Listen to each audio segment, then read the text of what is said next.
Hey everybody, this is Crystal with Crystal's Diversity Creations, and I wanted to share with you today how to make one of these really nice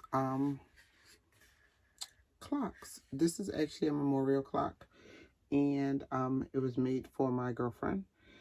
She recently lost her father, and so we have just he was an avid bowler, so we have some photos of him in his team shirt, and then the bowling pins, and then there's just a bunch of family photos displayed throughout.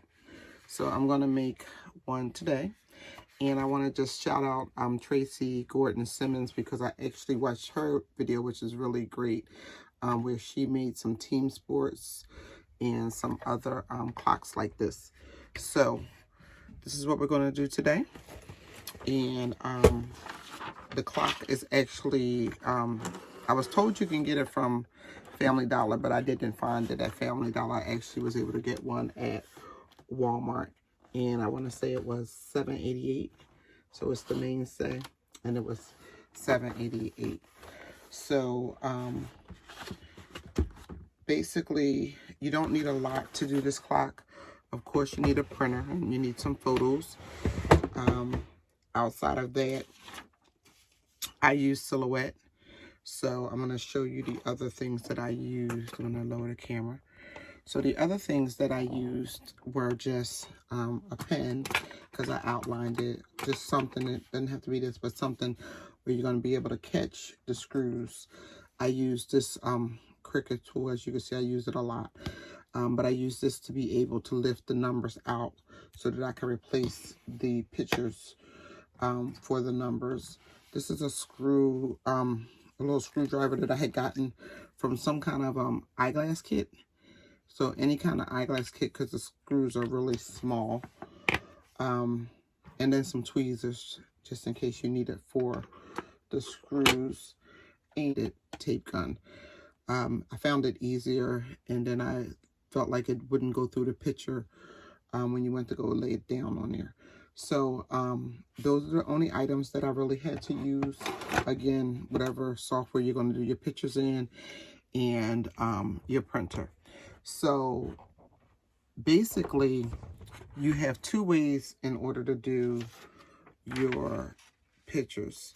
So this was kind of the template that I created, and what I did was I took a picture of the circle and a picture of one of the numbers, and you'll have some of your numbers will actually face down, so you want to be mindful of that. So if you look at your clock, what is it, 4 faces down, all the way around to 8. So 3 and 9 up, they face out, but down, they face the opposite way. So when you cut your template, you just have to be mindful of that. You'll have 4, 5, 6, 7, 8. So 5 of your numbers will be cut out of this template. The rest will be cut out of this.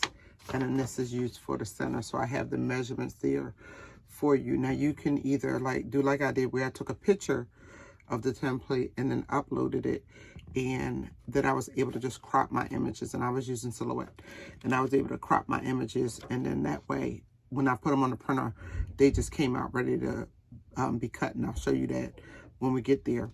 Or you can cut them out in a square or a small rectangle and use one of the numbers as they come out of the clock, and just kind of put them on top of your images and cut it. I'm going to go ahead and upload my images and get them printed out.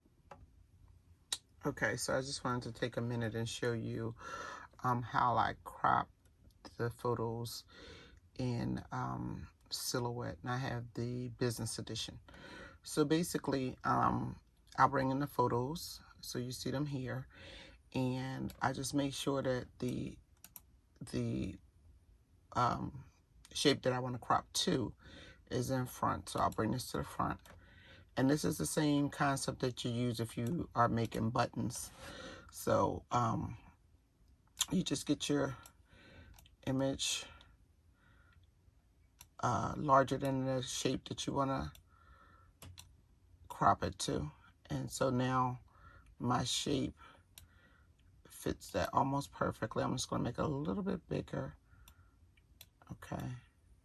And then once you get it in there and it's on top, you select both images, and then you go over here and you get the modify tool and you click crop, and there you have it. So now you have your circle that's going to be in the middle, and then you have your shapes. Remember, we're going to cut 8 of these and 4 of that shape. So we'll bring up this image, get it on top of there like we did in the other one. You have a little bit of space if you want to bring this image in to kind of just get more of them in the photo. Then it's the same concept. The shape that you want is on the outer side. In the front, highlight them both and then crop. Now you put that up there. Remember, it's going to be 4 of these. So the image that I have in the center is also going to be the 12 o'clock, 3 o'clock, 6 o'clock, not like that.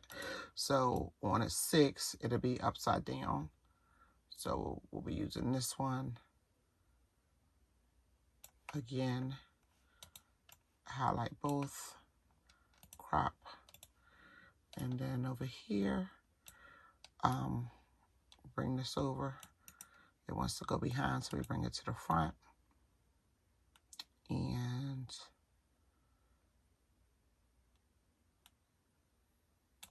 get it in there. Highlight both, crop. So this is actually going to be the 12, the 3, and the 9.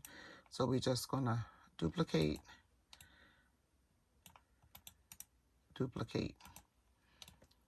and there you have it. So we have our 3, our 12, our 9. Excuse me, this is going to be our 6. And we have 1 of the pictures. So we need 7 more pictures. Bring them in, do the same concept, and then print them. You should be able to get all of these images onto one sheet of paper. And I use the premium presentation paper. So all of these will fit on one sheet of paper. So this is what my photos look like before I send them to the printer. So I'm going to send them over to the printer. And so the pictures are all printed. And what I will do is I will use the template. These are pretty precise as they are, but just to get them even more precise, I'll put the template over them, trace them, and then cut them out like that. But this way the picture is already formulated to fit into, already printed to fit into this, and the same thing with the circle. So now we're going to sit this to the side and get the clock ready. So here's the circle piece, and the circle will go right on here. So we'll get the clock ready. So you have the screws on the back. Unscrew the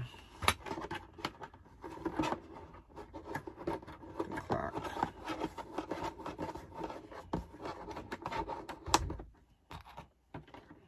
And there's another one on the bottom.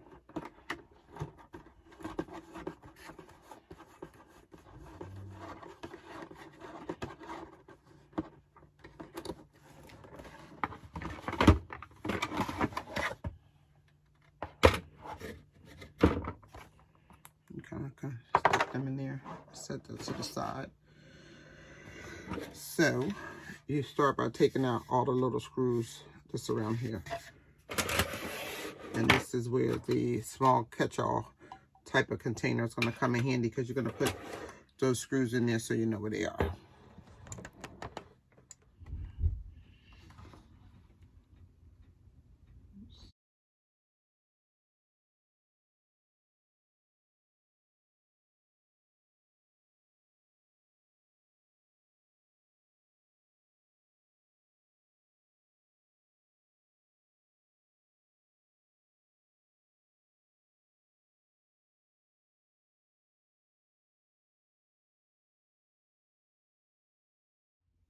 Okay, so everything is cut out now. We have all the numbers cut out in the center. I left the anchor numbers in just so that I would be able to make certain that I had perfect placement. So now you just kind of want to see, where do you want the pictures.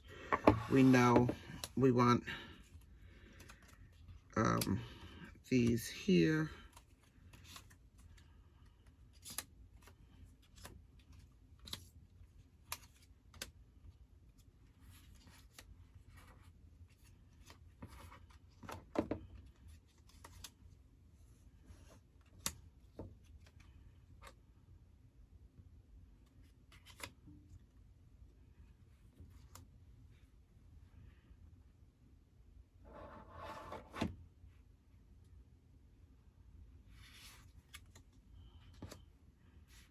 Okay. So this is how the pictures are going to be laid out. And then I use an erasable pen so I can go back and take off any extra markings that are left on the pictures. So I'll just do that real quick.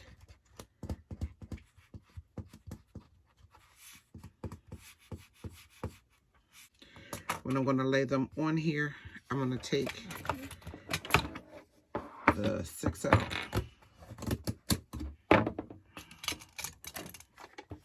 And then I use the tape ruler. And I just kind of put some like that. And across.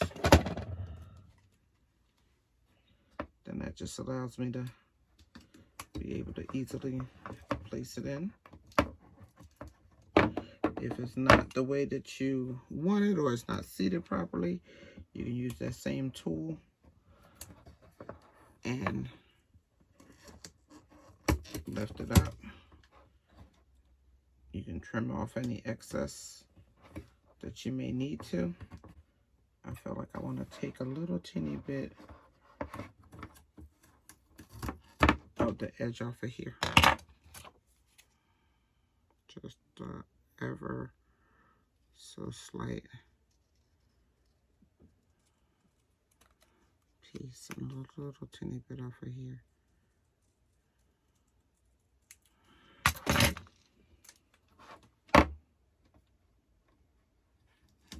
Yeah, that's a much better fit. Okay, so that's in there. Okay, so we're finishing up. All the pictures are in, and then I added a little bit of bling. I had some of these little adhesive blings, so I kind of cut them down, and I added some at the anchor numbers, and then put a little bit around there just to give it a little something. So I'm just finishing up that, and then we'll go ahead and put it back together.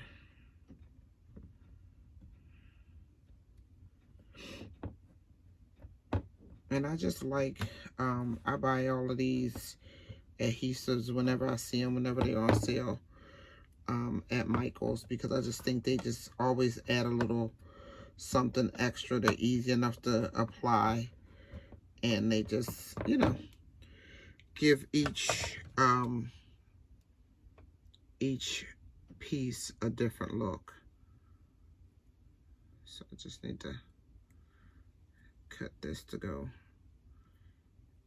in this final space. So that's what we have there. Now we'll go ahead and put the back on. So we put this back on. The easiest way to know which direction it is because the wording on the back where it says quartz should be the same direction as the rest of the writing. So you want to align it with that hole that we cut, and actually I'm going to make the hole a little bit, just a little bit wider.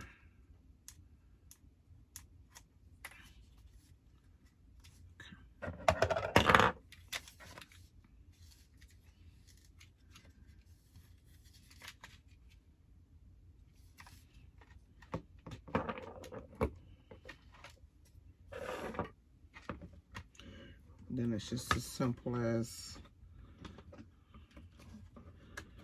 feeling for that hole and getting it pushed back in. You'll hear it kind of click into place. And just make sure that the bottom piece is seated as well. So there you have it. It's back in place. Now, remember we said that the small hand goes on first.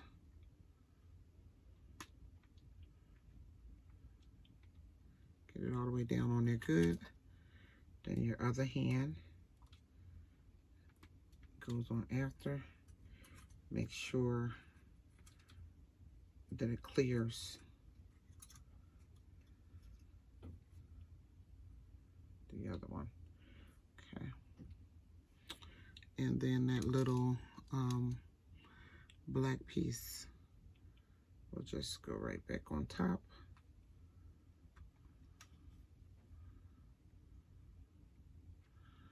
Like so.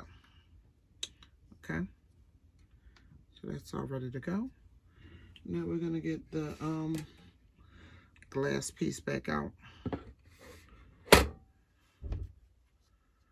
Oh, and beforehand, you just want to just make sure that you can hear it.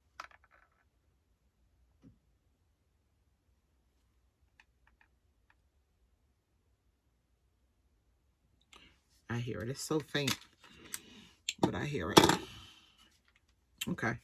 So now that we're good there, we can just go ahead and line up the holes with your screws and go on and screw it back in. So we're going to screw it back in.